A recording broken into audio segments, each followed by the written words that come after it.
The last two peaks on Bitcoin were, in fact, indirectly caused by rising oil prices. And we can see that by overlaying this data set that shows us when oil prices are trending higher or lower. As you can see, the last two big tops on Bitcoin occurred when oil prices started to trend higher for a sustained period of time in 2018 and in 2021. We can make the case that this rise in oil prices was instrumental at putting an end to these Bitcoin bull markets. And the reason for this is quite simple. Oil has a major influence on financial markets in many different ways. Higher oil prices can end up being a direct drag on economic growth. As people see the price of energy going up, it leads them to cut spending in other areas of their lives, slowing the economy, and needless to say that lower economic growth is not a great thing for financial markets. Higher oil prices can also indirectly lead to higher interest rate levels by spurring higher levels of inflation. We can see that simply by looking at the price of oil against long-term interest rates. Although it's not perfect, it's a pretty close match. And higher interest rates are also not the greatest thing for financial markets because they incentivize people to save up and store away cash rather than invest money in financial markets like in the stock market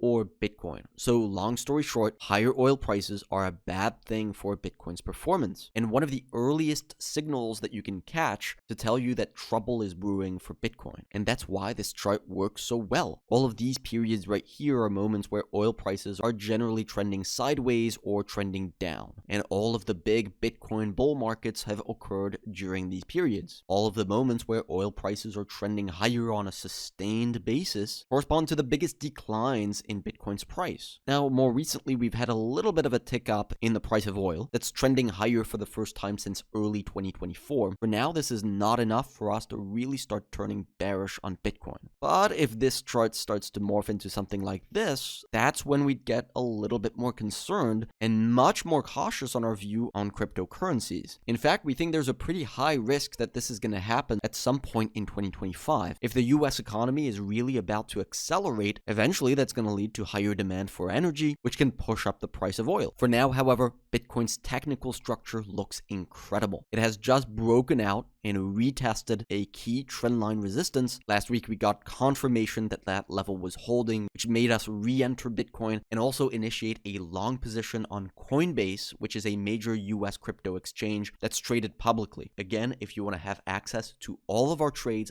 buy and sell alerts, go to bravosresearch.com and test out our subscription.